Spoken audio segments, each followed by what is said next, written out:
देखिए अब हम लोग जो बात कर रहे हैं यहाँ पे थायराइड ग्रंथि की बात करने जा रहे हैं। जो थायराइड ग्रंथि होती है ये कहाँ पे होती है बेटा? थायराइड ग्रंथि कहाँ होती है?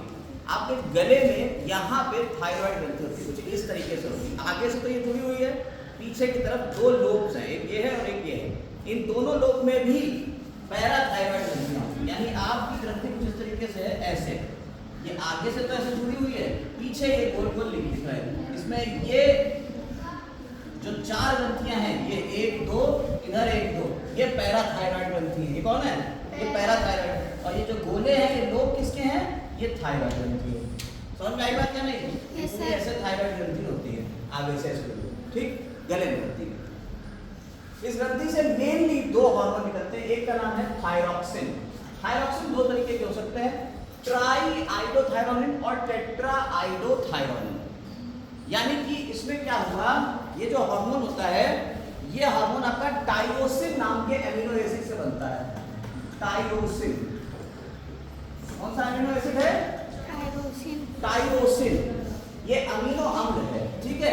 इस अमीनो अम्ल के अंदर आयोडीन लगा दो, 1 2 3 आयोडीन लगा दिए तो ट्राई आइडोथायरोनिन, 4 आयोडीन लगा दिए तो टेट्रा आइडोथायरोनिन बन जाता है। समझ में आई बात या नहीं? तो इसमें जो होता है 65% आयोडीन का संयोग होता है। कितने परसेंट आयोडीन होती है? 65% आयोडीन, ठीक है, 65% आयोडीन होती है। क्लियर है? Yes sir. तो ये हार्मोन करता क्या? और इसी के साथ में एक और हार्मोन निकलता है थायरोकैल्सिटोनिन। ये हार्मोन क्या करता है? जब आपकी बॉडी के अंदर मेटाबॉलिज्म चल रहा होता है, क्या चल रहा होता है? मेटाबॉलिज्म। मेटाबॉलिज्म का मतलब होता है उपापचय। क्या चलता है? उपापचय।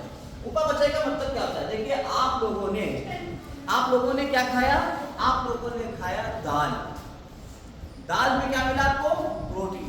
और आपकी बॉडी के अंदर प्रोटीन बन गया, यानी पौधों के प्रोटीन से जानवरों या इंसानों का प्रोटीन बन रहा है।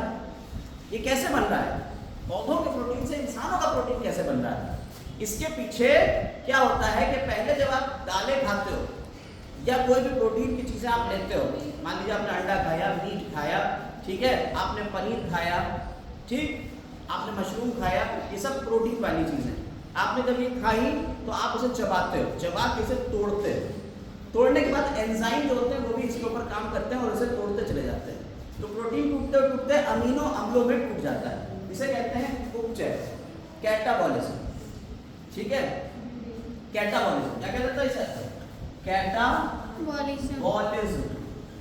कैटाबॉलिज्म का मतलब होता है लार्ज मॉलिक्यूल को स्मॉल मॉलिक्यूल्स में तोड़ देना, बड़े को छोटे में। बड़ा प्रोटीन था उसको अमीनो अम्ल में तोड़ दिया। प्रोटीन को किसमें तोड़ दिया बेटा आपने? अमीनो अम्ल में तोड़ दिया, अमीनो अम्ल में। प्रोटीन को अमीनो अम्ल में तोड़ दिया आपने, इसे क्या कह दिया? कैटाबॉलिज्म। फिर ये अमीनो अम्लों से जोड़ जोड़ के हम अपनी बॉडी का क्या बना लेते हैं बेटा? प्रोटीन बना लेते हैं। इसे कहते हैं एनाबॉलिज्म। इसे क्या कहते हैं? एनाबॉलिज्म। एनाबॉलिज्म यानी उपचय और अपचय, ठीक है।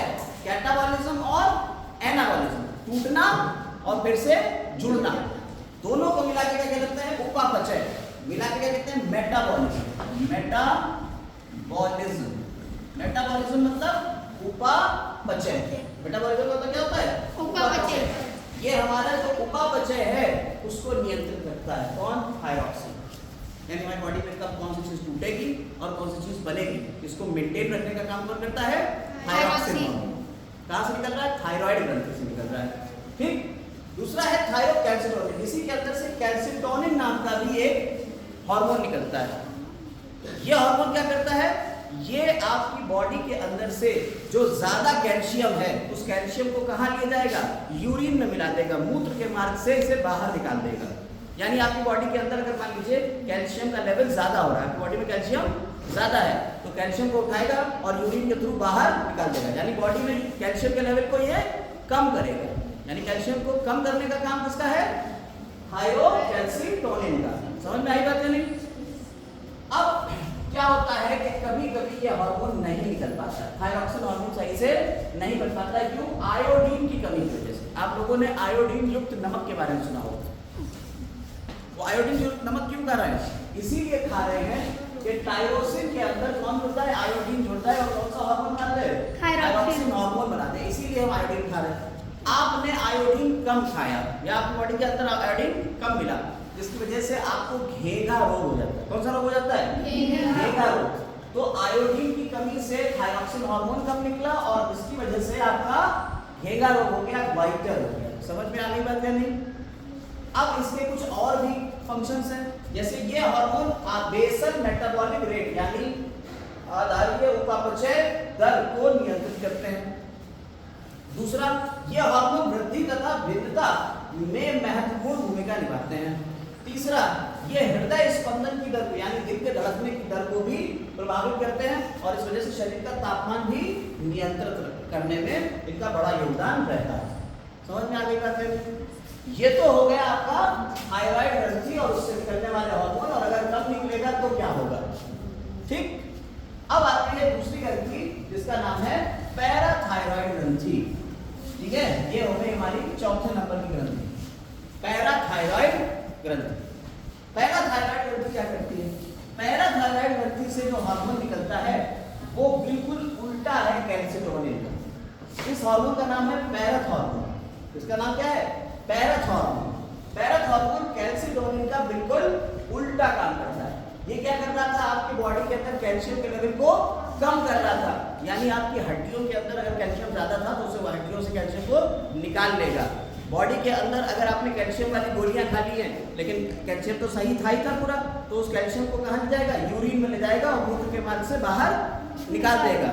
लेकिन अगर आपकी बॉडी में कैल्शियम का लेवल कम है, आपकी हड्डियों में कैल्शियम कम है, तो ये क्या करेगा? ये कैल्शियम को बढ़ाएगा, यानी आप जब कैल्शियम खाएंगे तो उसे एब्जॉर्ब करके ये हड्डियों में जोड़ देगा। ठीक है, और आपकी बॉडी के अंदर कैल्शियम के लेवल को बढ़ाने के लिए पैराथायराइड हार्मोन, कैल्शियम के लेवल को कम करने के लिए थायरोकैल्सिटोनिन। समझ में आ गई बात है नहीं? दोनों हार्मोन समझ में आ गए? Yes sir. कोई दिक्कत इसमें? No sir. अब हम लोग अगली पे आएंगे, अगली देखेंगे। पॉज कर दिया। एड्रिनल ग्लैंड की, एड्रिनल ग्लैंड कहाँ होती है? इसे हम अधिवृक्क भी बोलते हैं, अधिवृक्क ग्लैंड। यानी आपकी ये किडनी थी, कौन थी? आपकी ये किडनी थी। किडनी में ये आ रही थी ब्लड वेसल्स और यहाँ से यूरिन पास होने के लिए ये यूरेटर जाता है। इस किडनी के ऊपर ये ट्रायंगल शेप, इस तरह से किडनी के ऊपर ये ट्रायंगल शेप स्ट्रक्चर होता है। इस स्ट्रक्चर को कहते हैं एड्रिनल या ग्रंथि। अधिवृक्क, किडनी के लिए वृक्क होता है, वृक्क के ऊपर हो गया अधिवृक्क। अधिवृक्क ग्रंथि या एड्रिनल ग्रंथि कहाँ मिलेगी बेटा? आपकी किडनी के ऊपर। इस ग्रंथि को जब काटा गया तो पता चला इस ग्रंथि के दो पार्ट, एक तो बाहर वाला पार्ट है, इसे कहते हैं एड्रिनल कॉर्टेक्स, और एक अंदर वाला पार्ट है जिसे एड्रिनल मेडुला कहते हैं। तो ये हो गया कॉर्टेक्स, एड्रिनल कॉर्टेक्स। देखिए एड्रिनल कॉर्टेक्स से वल्कीय भाग कहते हैं, और अंदर वाला पार्ट जो है इसे क्या कहते हैं? मेडुला, मज्जक पिंड। ठीक है, ये अंदर वाला हो गया मज्जक पिंड। समझ में आई बात नहीं? एड्रिनल कॉर्टेक्स से तीन तरीके के हार्मोन निकलते हैं, ग्लूकोकॉर्टिकॉइड्स, मिनरलोकॉर्टिकॉइड्स और सेक्स कॉर्टिकॉइड्स। यानी ग्लूकोकॉर्टिकॉइड्स हो गया, मिनरलोकॉर्टिकॉइड्स हो गया, और लिंगकॉर्टिकॉइड्स यानी सेक्स कॉर्टिकॉइड्स हो गया। जो मिनरलोकॉर्टिकॉइड्स हैं उनसे एल्डोस्टेरॉन निकलता है।